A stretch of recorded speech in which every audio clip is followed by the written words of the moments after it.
South Carolina State Representative Lee Hewitt was just reelected to his second term to represent the constituents of House District 108 from Georgetown all the way to Charleston County.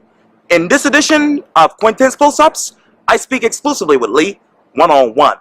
And be sure to download the free Quintin's Close-Ups app in your Apple or Google Play stores. And listen to this interview later on iHeartRadio. Representative Lee Hewitt, it is so good to meet you. Quintin, it's great to see you too and good to meet you as well. Likewise. Obviously, you are a state representative for House District 108, covering everything from Rose Inlet down to Charleston County, I believe. I come all the way into Mount Pleasant and Louise Island. So very long district, but it's a district I love because growing up running the creeks of Rose Inlet, I have a lot of creeks. Yes, indeed. And we all love Rose Inlet.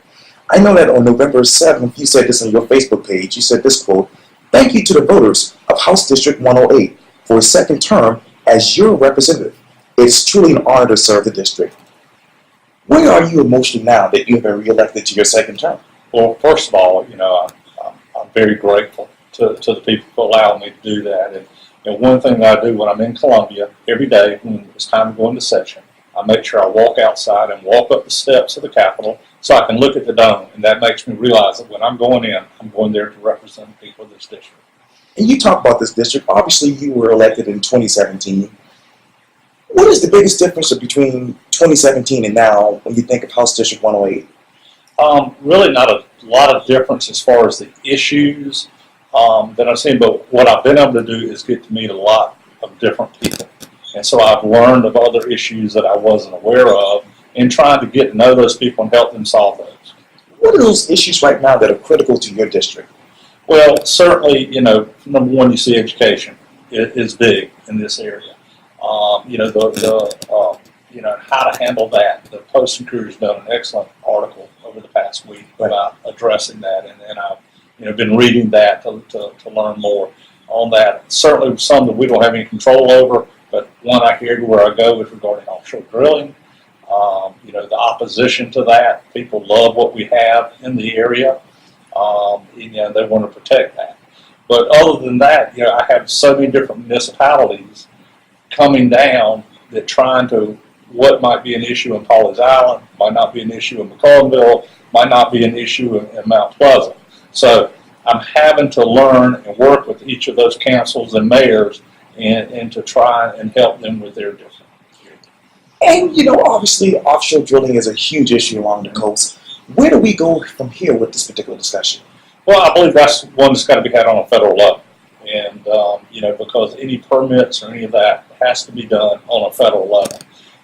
To me, locally, the way it's going to be handled is if it does happen, there's no place to put the infrastructure to support it.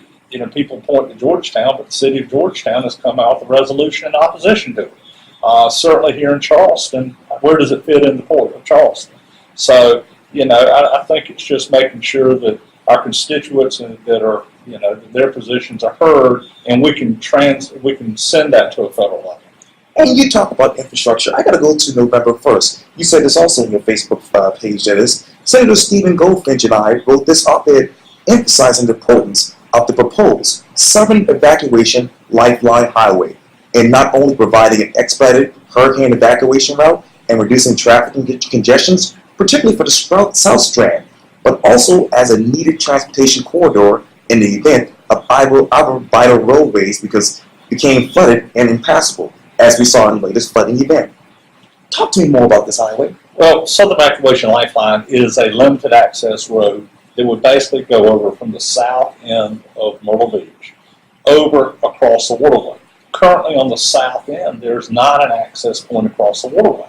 So what we saw happen after Florence is, as you saw 22 go underwater, and you saw the roads up around Wilmington were underwater, 501 was closed down while they were building the dams, all the traffic shifted to Georgetown, and Georgetown became a gridlock. And of course, we were basing a DNR flooding model that showed that road going underwater. So at that time and point, everybody up on the Waccamaw Neck in that area is now stuck on the Waccamaw Neck with no access way over. So what Southern Evacuation Lifeline would do is give a choke point, relieve the choke point, and get access across the waterway. And what a lot of people didn't understand until that is southern Horry County, this is the second fastest growing area in the country, evacuates through Georgetown County. And so we've got one bridge that was reduced to 2 lanes. It was under the threat of going underwater, and that's how, on top of the residents of Georgetown County that I represent, the second fastest growing area in the nation is also having to evacuate through that area. So it would give a safety evacuation across. The other thing that's not really brought up, and the name doesn't really relay this, is, but for those that live on the other side of the waterway, it gives them easier access to health care, to jobs, to education. So those rural parts of the county that are really kind of being left behind when it comes to those areas would now have an easier access way over to be able to get to those. And you talk about Hurricane Florence. As we sit here right now, how is Burroughs Inlet, Georgetown, the other counties doing? We're doing great. Of course, we lost September because everybody sat there, the storm wouldn't go away. And we prepped for a storm hitting on the ocean side. Right. Well, it did. And, we faced something we had never faced before, which was flooding on the riverside. So, the county's doing great. It's growing. And I'm seeing that all the way down into my district here in Charleston. A great economy, and it's growing tremendously. And when you think of your second term, what do you envision? Well, I envision continuing to carry the message of my constituents here in this area. Going to Columbia, fighting for better roads, better education, things that we can bring back to make this area.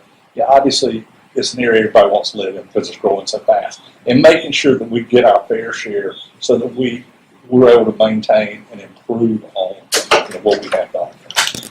Representative Lee Hewitt, thank you so much for your time. I really, really appreciate this. Well, thank you, Quintin. I enjoyed it. Likewise.